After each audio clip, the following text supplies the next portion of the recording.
भोला इधर दूसरी सगाई लाए थे। औरत के बगैर उनका जीवन नीरस था। अब तक झुनिया थी, उन्हें हुक्का पानी दे देती थी, समय से खाने को बुला ले जाती थी। अब बेचारे अनाथ से हो गए थे। बहुओं के घर के काम धाम से छुट्टी न मिलती थी, उनकी क्या सेवा सत्कार करती। इसलिए अब सगाई परामर्शक हो गई थी। संयोग से एक जवान विधवा मिल गई जिसके पति का देहांत हुए केवल 3 महीने हुए थे। एक लड़का भी था। भोला की लार टपक पड़ी। झट का शिकार मार लाए। जब तक सगाई ना हुई उसका घर खोद डाला। अभी तक उसके घर में जो कुछ था बहुओं का था। जो चाहती थी करती थी, जैसे चाहती थी रहती थी। जंगी जब से अपनी स्त्री को लेकर लखनऊ चला गया था, कामता की बहू ही घर की स्वामिनी थी। 5-6 महीनों में ही उसने 30-40 रुपये अपने हाथ में कर लिए थे। से रात शेर दूध दही चोरी से बेच लेती थी। अब स्वामिनी हुई उसकी सौतेली सास। उसका नियंत्रण बहू को बुरा लगता था और आए दिन दोनों में तकरार होती रहती थी। यहाँ तक कि औरतों के पीछे भोला और कामता में भी कहासुनी हो गई थी। झगड़ा इतना बड़ा कि अलगौचे की नौबत आ गई और यह रीति सनातन से चली आई है कि अलगौचे के समय मारपीट अवश्य हो। यहाँ की उस रीति का पालन किया गया, यहाँ भी उस रीति का पालन किया गया। कामता जवान आदमी था। भोला को उस पर जो कुछ दबाव था वह पिता के नाते था, मगर नई स्त्री लाकर बेटे से आदर पाने का अब उसे कोई हक न रहा था। कम से कम कामता इसे स्वीकार न करता था। उसने भोला को पटक कर कई लातें जमाई और घर से निकाल दिया। घर की चीज़ें न छूने दी। गांव वालों में भी किसी ने भोला का पक्ष ना लिया। नई सगाई ने उन्हें नक्कू बना दिया था। रात तो उन्होंने किसी तरह एक पेड़ के नीचे काटी। सुबह होते ही नोखेराम के जा पहुँचे और अपनी फरियाद सुनाई। भोला का गांव भी उन्हीं के इलाके में था और इलाके भर के मालिक मुखिया जो कुछ थे वही थे। नोखेराम को भोला पर दया तो आई, पर उनके साथ एक चटपटी रंगीली स्त्री देखी तो चटपट आश्रय देने पर राजी हो गए। यह उनकी गाय बनती थी, वहीं एक कोठरी रहने को दे दी। अपने जानवरों की देखभाल सानी भूसे के लिए उन्हें एकाएक जानकर आदमी की ज़रूरत मालूम होती थी। भोला को 3 रुपया महीना और शेर भर रोजाना पर एक नौकर रख लिया। नोखेराम नाटे मोटे, खलबाट, लंबी नाक और छोटी छोटी आंखों वाले सांवले आदमी थे। बड़ा सा पंगड़ बांधते, नीचा कुर्ता पहनते और जाड़ों में लिहाफ ओढ़कर बाहर आते जाते थे। उन्हें तेल की मालिश कराने में बड़ा आनंद आता था, इसलिए उनके कपड़े हमेशा मैले चिकट रहते थे। उनका परिवार बहुत बड़ा था। 7 भाई और उनके बाल बच्चे सभी उन्हीं पर आश्रित थे। उस पर स्वयं उनका लड़का 9वें दर्जे में अंग्रेजी पढ़ता था और उसका बहुआई ठाट निभाना कोई आसान काम न था। राय साहब ने उन्हें केवल 12 रुपये वेतन मिलता था, मगर खर्च 100 रुपये से कौड़ी कम न था। इसलिए आसामी किसी तरह उनके चंगुल में फंस जाए तो बिना उसे अच्छी तरह चूसे ना छोड़ते थे। इसलिए 6 रुपये वेतन मिलता था। पहले 6 रुपये वेतन मिलता था, अब आसामियों से इतनी नोक खचोट ना करते थे। जब से 12 रुपये हो गए तब से उनकी तृष्णा और भी बढ़ गई। इसलिए राय साहब उनकी तरक्की न करते थे। गांव में और तो सभी किसी न किसी रूप में उनका दबाव मानते थे। यहाँ तक कि दाता दीन और झिंगुरी सिंह भी उनकी खुशामद करते थे, लेकिन पटेश्वरी उनसे ताल ठोकने को हमेशा तैयार रहते थे। नोखेराम को अगर ये जोम था कि वह हम ब्राह्मण हैं और कायस्थों को उंगली पर नचाते हैं, तो पटेश्वरों को भी घमंड था कि हम कायस्थ हैं, कलम के बादशाह। इस मैदान में कोई हमसे क्या बाजी ले जाएगा। फिर वे जमींदार के नौकर नहीं, सरकार के नौकर हैं, जिसके राज में सूरज कभी नहीं डूबता। नोखेराम अगर एकादशी का व्रत रखते हैं और 5 ब्राह्मणों को भोजन कराते हैं, तो पटेश्वरी हर पूर्णिमासी को सत्यनारायण की कथा सुनेंगे और 10 ब्राह्मणों को भोजन कराएंगे। जब से उनका जेठा लड़का सजावल हो गया था, नोखेराम इस ताक में रहते थे कि उनका लड़का किसी तरह 10वां पास कर ले तो उसे भी कहीं नकलन वीसी दिला दें।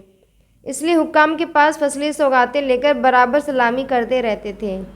एक और बात में पटेश्वरी उससे बड़े हुए थे। लोगों का ख्याल था कि वह अपनी विधवा कहाइन को रखे हुए हैं। अब नोखेराम को भी अपनी शान में यह कसर पूरी करने का अवसर मिला हुआ जान पड़ा। भोला को ढाढ़स देते हुए बोले, तुम ही आराम से रहो भोला, किसी बात का खटका नहीं। किस चीज़ की ज़रूरत हो हमसे आकर कहो। तुम्हारी घरवाली है, उसके लिए भी कोई ना कोई काम निकल आएगा। बखारों में अनाज रखना, निकालना, पखारना, फटकना क्या थोड़ा कम है? भोला ने अर्ज की, सरकार, एक बार कामता को बुलाकर पूछ लो, क्या बाप के साथ बेटे का यही सलूक होना चाहिए? घर हमने बनवाया, गाय भैंसे हमने ली, अब उसने सब कुछ हथिया लिया और हमें बाहर निकाल दिया। यह अन्याय नहीं तो क्या है? हमारे मालिक तो तुम ही हो, तुम्हारे दरबार से इसका फैसला होना चाहिए। नोखीराम ने समझाया, भोला, तुम उससे लड़कर पेश ना आओगे। तुमने जैसा किया है उसकी सज़ा उसे भगवान देंगे। उसने जैसा किया है उसकी सज़ा उसे भगवान देंगे। बेईमान करके कोई आज तक फलीभूत हुआ है? संसार में अन्याय ना होता तो इसे नरक क्यों कहा जाता? यहाँ अन्याय और धर्म को कौन पूछता है? भगवान सब देखते हैं, संसार का रत्ती रत्ती हाल जानते हैं। तुम्हारे मन में इस समय क्या बात है, ये उनसे क्या छिपा है? इसी से तो अंतर्जामी कहलाते हैं। उनसे बचकर कोई कहाँ जाएगा? तुम चुप होके बैठो। भगवान की इच्छा हुई तो यहाँ तुम मुझसे बुरे ना रहोगे। यहाँ से उठकर भोला ने होरी के पास जाकर अपना दुखड़ा रोया। होरी ने अपनी बीती सुनाई। लड़कों की आजकल कुछ ना पूछो भोला भाई, मर मर कर पालो, जवान हो तो दुश्मन हो जाएं। मेरे ही गोबर को देखो, माँ से लड़कर गया और सालों हो गए, न चिट्ठी न पत्तर। उसके लेखे तो माँ बाप मर गए, बिटिया का ब्याह सिर पर है, लेकिन उससे कोई मतलब नहीं। खेत रहन रखकर 200 रुपये लिए हैं, इज्जत आबरू का निभा तो करना ही होगा। कामता ने बाप को निकाल बाहर तो किया, लेकिन अब उसे मालूम होने लगा था कि बुढ़ा कितना कामकाजी आदमी था। सवेरे उठकर सानी पानी करना, दूध दूहना, फिर दूध लेकर बाजार जाना, वहाँ से आकर फिर सानी पानी करना, फिर दूध दूहना। एक पखवाड़े में उसका हुलिया बिगड़ गया।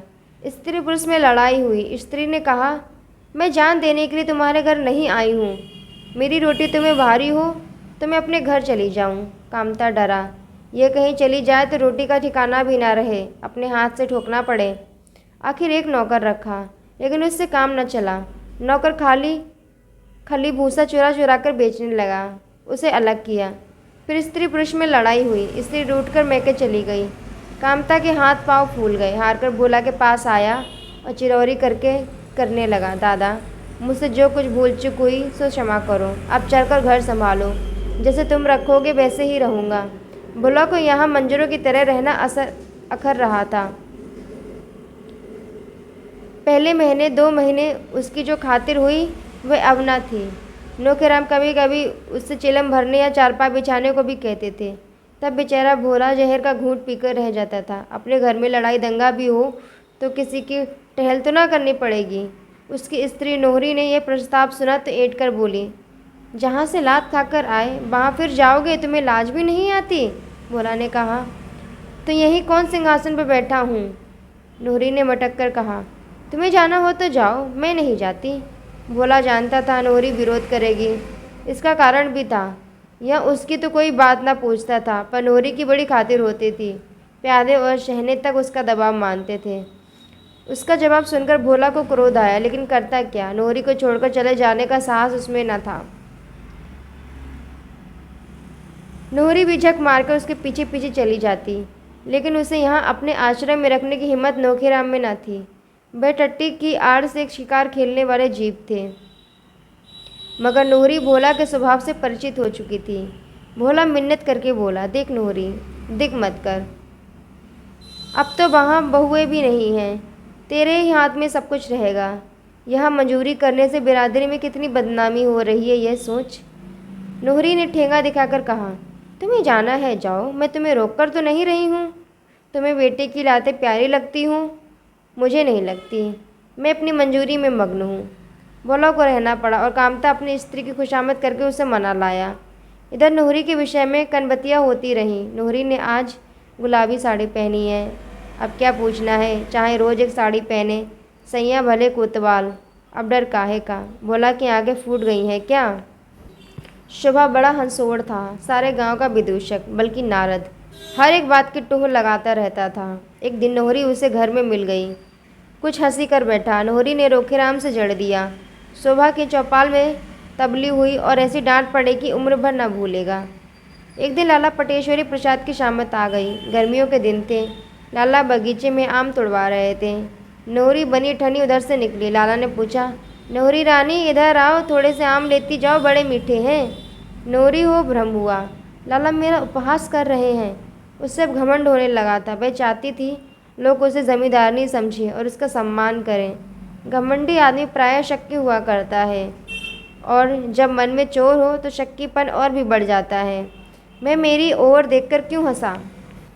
सब लोग मुझे देख के जलते क्यों हैं? मैं किसी से कुछ मांगने नहीं जाती। कौन बड़ी सनवंती है? ज़रा मेरे सामने आए तो देखूं। इतने दिनों में नूरी गांव के गुप्त रहस्यों से परिचित हो गई थी। यही लाला कहारिन को रखे हुए हैं और मुझे हंसते हैं। इनसे कोई कुछ नहीं कहता। बड़े आदमी है ना। नोहरी गरीब है, जात की हेटी है, इसलिए सभी उसका उपहास करते हैं और जैसा बाप है वैसा ही बेटा। इन्हीं का रसे मरी तो सिलिया के पीछे पागल बना फिरता है। उसने वहीं खड़े होकर कहा, तुम दानी कब से हो गए लाला? पाओ तो दूसरों की थाली की रोटी उड़ा जाओ। आज बड़े आम वाले हुए हैं। मुझसे छेड़ की तो अच्छा ना होगा, कह देती हूँ। ओहो, इस अहिरिन का इतना मिजाज। नौकेराम को क्या फांस लिया समझती है? सारी दुनिया पर उसका राज है। बोले, तू तो ऐसे तिरक रही है नोहरी, जैसे आप किसी को गांव में रहने ना देगी। जरा जुबान संभाल कर बातें किया कर, इतनी जल्दी तो अपने को ना भूल जा। तो क्या तुम्हारे द्वार कभी भीख मांगने आई थी? नौकेराम ने छा ना दी होती तो भीख भी मांगती। नोहरी को लाल मिर्च सा लगा। जो कुछ मुंह में आया बका। दाढ़ी जाल, लंपट, मुँह झौंसा और जाने क्या क्या कहा और इसी क्रोध में भरी हुई कोठरी में गई और अपने बर्तन भाड़े निकाल निकाल कर बाहर रखने लगी। नौखेराम ने सुना तो घबराए हुए आए और पूछा, ये क्या कर रही हो नोहरी? कपड़े लत्ते क्यों निकाल रही है? किसी ने कुछ कहा है? नोहरी मर्दों को नचाने की कला जानती थी। अपने जीवन में उसने यही विद्या सीखी थी। नौखेराम बड़े पढ़े लिखे आदमी थे, कानून भी जानते थे, धर्म की पुस्तकें भी बहुत पढ़ी थीं, बड़े बड़े वकीलों बैरिस्टरों की जूतियाँ सीधी की थी। इस पर मूर्ख नोहरी के हाथ का खिलौना बने हुए थे। भौएं सिकोड़कर बोली, समय का फेर है, यहाँ आ गई लेकिन अपनी आबरू ना गवाऊंगी। ब्राह्मण सचेत हो गया, मुझसे खड़ी करके बोला, तेरी ओर जो ताकि उसकी आंखें निकाल लूँ। नोहरी ने लोहे को लाल करके घन जमाया। लला पटेश्वरी, जब देखो मुझसे बेबात की बात क्या करते हैं? मैं हरजाई थोड़ी हूँ कि कोई मुझे पैसे दिखाए। गांव भर में सभी औरतें तो हैं, कोई उनसे नहीं बोलता, जिसे देखो मुझी को छेड़ता है। नौखेराम के सिर पर भूत सवार हो गया। अपना मोटा डंडा उठाया और आंधी की तरह हरहराते हुए बाग में पहुंचकर लगे ललकारने, आ जा, बड़ा मर्द है तो मूछें उखाड़ लूँगा, खोद कर गाड़ दूँगा, निकल आ सामने। अगर फिर कभी नोहरी को छेड़ा तो खून पी जाऊँगा, सारी पटवारीगिरी निकाल दूँगा। जैसा खुद है वैसा ही दूसरों को समझता है। तू है किस घमंड में? लला पटेश्वरी सिर झुकाए दम साधे जड़वत खड़े थे। जरा भी जबान खोली और शामत आई। उनका अपमान जीवन में कभी न हुआ था। एक बार लोगों ने उन्हें ताल के किनारे रात को घेरकर खूब पीटा था, लेकिन गांव में उसकी किसी को खबर न हुई थी। किसी के पास कोई प्रमाण न था, लेकिन आज तो सारे गांव के सामने उसकी इज्जत उतर गई। कल जो औरत गांव में आश्रय मांगती थी, आज सारे गांव पर उसका आतंक था। अब किसकी हिम्मत है जो उसे छेड़ सके? जब पटेश्वरी कुछ नहीं कर सके तो दूसरों की बिसात ही क्या। अब नोहरी गांव की रानी थी। उसे आते देखकर किसान लोग उसके रास्ते से हट जाते थे। यह खुला हुआ रहस्य था कि उसकी थोड़ी सी पूजा करके नौखेराम से बहुत काम निकाल सकता था। किसी को बंटवारा कराना हो, लगान के लिए मुहलत मंगानी हो, मकान बनाने के लिए ज़मीन की ज़रूरत हो, नोहरी की पूजा किए बगैर उसका काम सिद्ध नहीं हो सकता था। कभी कभी वह अच्छी अच्छी असामियों को डांट देती थी। असामी ही नहीं, अब कारकुन साहब पर भी रौब जमाने लगी थी। बोला उसके आश्रित बनकर ना रहना चाहते थे। औरत की कमाई खाने से ज़्यादा अधम उनकी दृष्टि में दूसरा काम न था। उन्हें कल 3 रुपये माहवार मिलते थे, यह भी उनके हाथ ना लगते।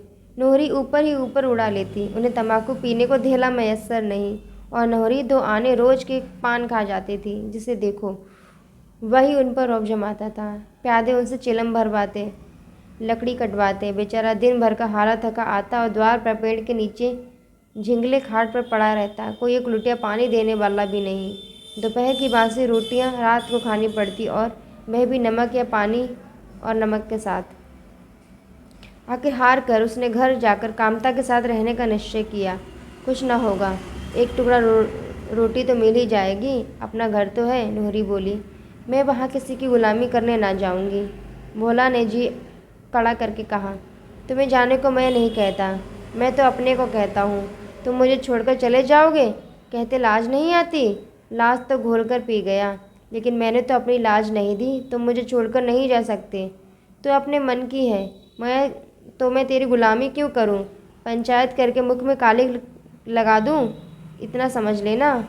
क्या अभी सब कुछ कालिक लगी है? क्या अब भी मुझे धोखे में रखना चाहती हो? तुम तो ऐसा ताव दिखा रहे हो जैसे रोज गहने ही तो गड़वाते हो। तो यहाँ नोहरी किसी का ताव सहने वाली नहीं है। भोला जलाकर उठे और सिरहाने से लकड़ी उठाकर चले कि नोहरी ने लपक कर उनका पौंछा पकड़ लिया। उनके बलिष्ठ पंजों से निकलना भोला के लिए मुश्किल था।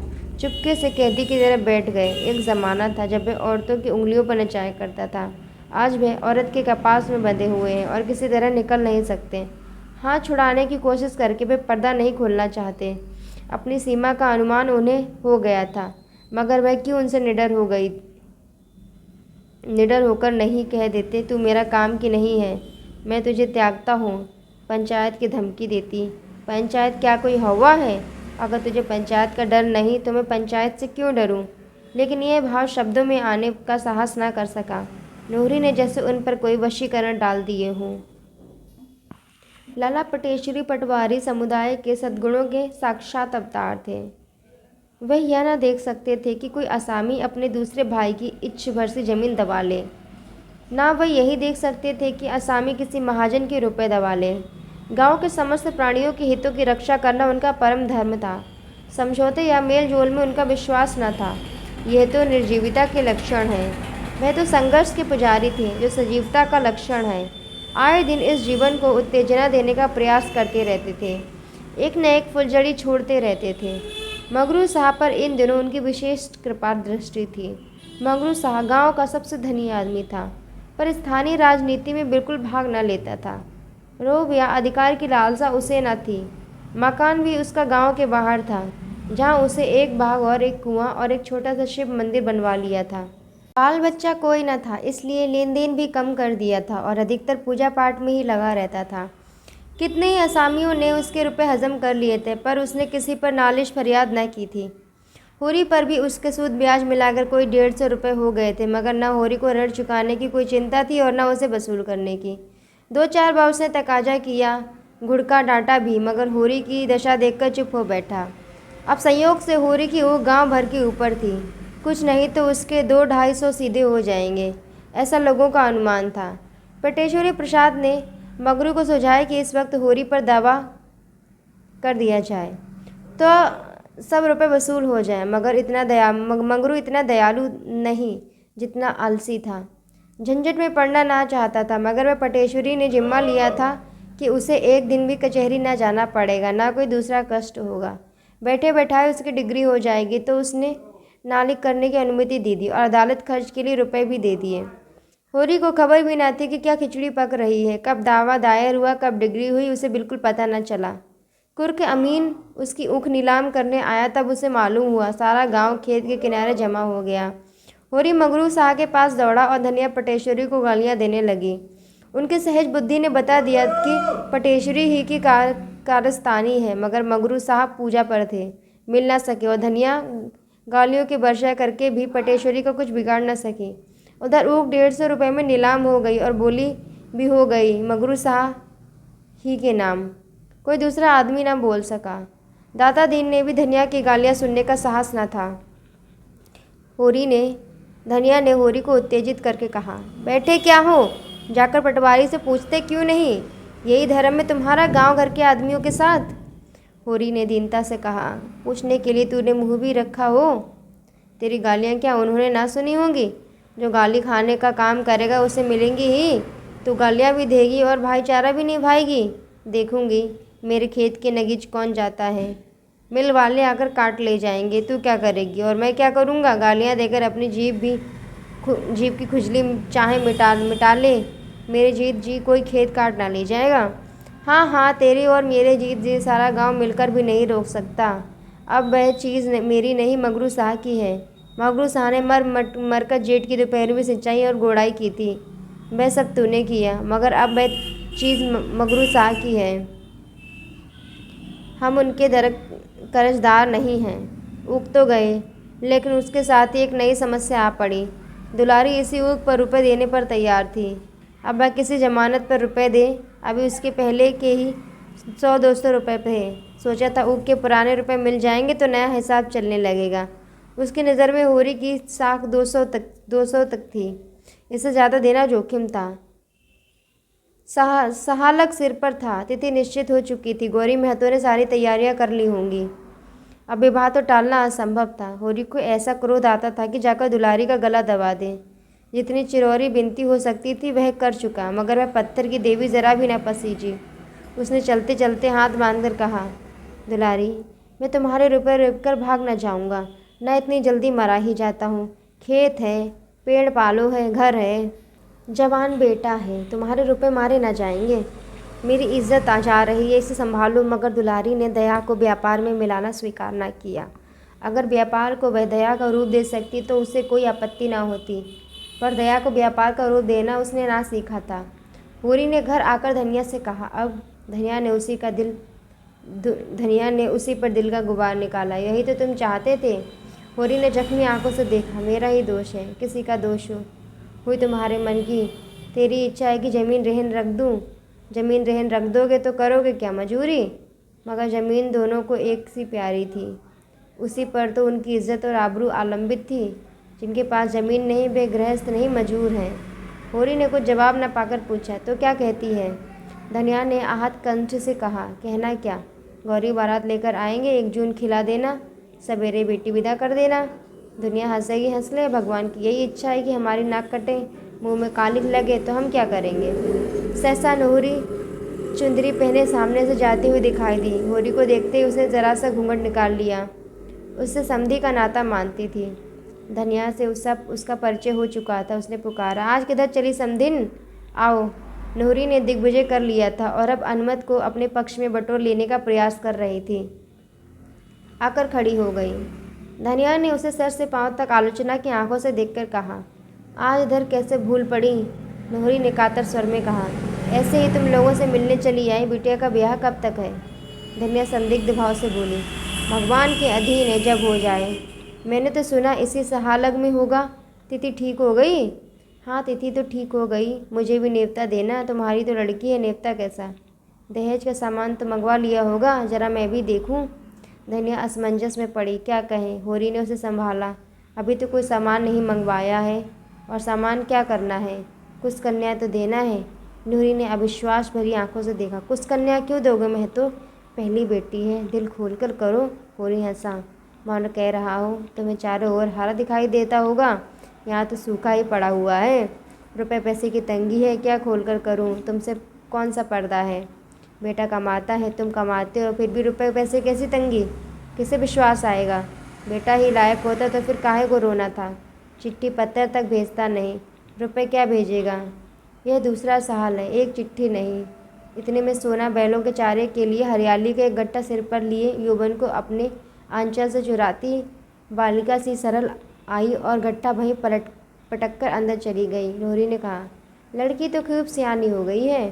धनिया बोली, लड़की की बाढ़ बर तो ठीक हो गया है ना? हाँ, बर तो ठीक है। रुपए का बंदोबस्त हो गया तो इसी महीने में ब्याह कर देंगे। नूरी दिल की ओछी न थी। इधर उसने जो थोड़े से रुपए जोड़े थे वो उसके पेट में उछल रहे थे। अगर वह सोना के ब्याह के लिए कुछ रुपए दे दे तो कितना यश मिलेगा, सारे गांव में उसकी चर्चा हो जाएगी। लेकिन लोग चकित होकर कहेंगे, नूरी ने इतने रुपए दे दिए, बड़ी देवी है। होरी और धनिया दोनों घर घर उसका बखान करते फिरेंगे। गांव में उसका मान सम्मान कितना बढ़ जाएगा। वह उंगली दिखाने वालों पर मुँह सी देगी। फिर किसकी हिम्मत है जो उस पर हंसे या उस पर आवाज़ें कसे? अभी सारा गांव उसका दुश्मन है, तब सारा गांव उसका हितैषी हो जाएगा। इस कल्पना से उसकी मुद्रा खिल गई। थोड़े बहुत से काम चलता है तो मुझसे ले लो, जब हाथ में रुपए आ जाएं तो दे देना। होरी और धनिया दोनों की ओर देखा। नहीं, नूरी दिल लगी नहीं कर रही हैं। दोनों की आंखों में विस्मय था, कृतज्ञता थी, संदेह था और लज्जा थी। नूरी उतनी बुरी नहीं है जितना लोग समझते हैं। नूरी ने फिर कहा, तुम्हारी और हमारी इज्जत एक है। तुम्हारी हंसी हो तो क्या मेरी हंसी न होगी? कैसे भी हुआ, पर अब तो तुम हमारे समधी हो। होरी ने सकुचाते हुए कहा, तुम्हारे रुपए तो घर में ही हैं, जब काम पड़ेगा ले लेंगे। आदमी अपनों का ही भरोसा तो करता है, मगर ऊपर से इंतजाम हो जाए तो घर के रुपए क्यों छुए। धनिया ने अनुमोदित किया। हाँ और क्या, नूहरी ने अपनापन जताया। जब घर में रुपए हैं तो बाहर वालों के सामने हाथ क्यों फैलाओ। सूद भी देना पड़ेगा, उस पर स्टाम्प लिखो, गवाही करो, दस्तूरी दो, खुशामद करो। हाँ, मेरे रुपए में छूत लगी हो तो दूसरी बात है, नूहरी ने संभाला। नहीं नहीं नूहरी, जब घर में काम चल जाएगा तो बाहर क्यों हाथ फैलाएंगे। लेकिन आपस वाली बात है, खेती बाड़ी का भरोसा नहीं। तुम्हें जल्दी कोई काम पड़ा और हम रुपए ना जुटा सके तो तुम्हें भी बुरा लगेगा और हमारी जान भी संकट में पड़ेगी। इससे कहता था, नहीं लड़की तो तुम्हारी है, मुझे अभी रुपए की ऐसी जल्दी नहीं है, तो तुम ही से ले लेंगे। कन्यादान का फल भी क्यों बाहर जाए। कितने रुपए चाहिए, तुम कितने दे सकोगी। 100 में काम चल जाएगा। होरी को लालच आया, भगवान ने छप्पर फाड़ कर रुपये दिए हैं तो जितना ले सके उतना क्यों ना लें। तो इतने में बड़ा खुश फैली से काम चल जाएगा। अनाज घर में है। मगर ठकुराइन, आज तुमसे कहता हूँ, मैं तुम्हें ऐसी लक्ष्मी ना समझता था। इस ज़माने में कौन किसकी मदद करता है और किसके पास है। तुमने मुझे डूबने से बचा लिया। दिया बत्ती का समय आ गया था। ठंडक पड़ने लगी थी। जमीन ने नीली चादर ओढ़ ली थी। धनिया अंदर जाकर अंगीठी लाई। सब तापने लगे। पुआल के प्रकाश में छबीली रंगीली कुल्टा नूहरी अपने सामने बरदान सी बैठी थी। उस समय उनकी उन आँखों में इतनी श्रद्धा रहता थी, कपोलों पर इतनी कितनी लज्जा, होठों पर कितनी सत्प्रेरणा। कुछ देर तक इधर उधर की बातें करके नूहरी उठ खड़ी हुई और यह कहती हुई घर चली, अब देर हो रही है, कल तुम आकर रुपए ले लेना। मैं तो चलो मैं तुम्हें पहुंचा दूँ। नहीं नहीं तुम बैठो, मैं चली जाऊंगी। जीत तो चाहता है कि तुम्हें कंधे पर बैठा के पहुंचाऊं। नोखेराम की चौपाल गांव के दूसरे सिरे पर थी और बाहर जाने का रास्ता साफ था। दोनों उसी रास्ते से चले। अब चारों ओर सन्नाटा था। नूहरी ने कहा, तनिक समझा देते रावत को, क्यों सबसे लड़ाई किया करते हैं। जब इन्हीं लोगों के बीच में रहना है तो ऐसे रहना चाहिए, ना कि 4 आदमी अपने हो जाएं। और इनका हाल यह है कि सबकी लड़ाई, सबसे झगड़ा। जब तुम मुझे पर्दे में नहीं रख सकते, मुझे दूसरों की मजूरी करनी पड़ती है, तो यह कैसे निभ सकता है कि मैं ना किसी से हंसूं, ना बोलूं, न कोई मेरी ओर ताके, ना हंसे। ये सब तो पर्दे में ही हो सकता है। पूछो, कोई मेरी ओर ताकता या घूरता है तो मैं क्या करूं। उसकी आंखें तो नहीं फोड़ सकती। फिर मेल मोहब्बत से आदमी के 100 काम निकलते हैं। जैसे समय देखो वैसा व्यवहार करो। तुम्हारे हाथ हाथी झूमता था और अब तुम्हारे किस काम का। अब तो तुम 3 रुपए के मजूर हो। मेरे घर तो भैंस लगती थी, लेकिन अब तो मजूरन हूँ। मगर उनकी समझ में कोई बात ना आती थी। कभी लड़कों के साथ रहने की सोचते हैं, कभी लखनऊ जाकर रहने की सोचते हैं। नाक में दम कर रखा है मेरे। होरी ने ठुकर सुहाती की। यह भोला की सरासर नादानी है। बूढ़े हुए, अब तो उन्हें समझ आनी चाहिए। मैं समझा दूंगा। तो सवेरे आ जाना, रुपए दे दूंगी। कुछ लिखा पढ़ी तुम मेरे रुपए हजम ना करोगे, मैं जानती हूँ। उसका घर आ गया। वह अंदर चली गई। होरी घर लौट गया।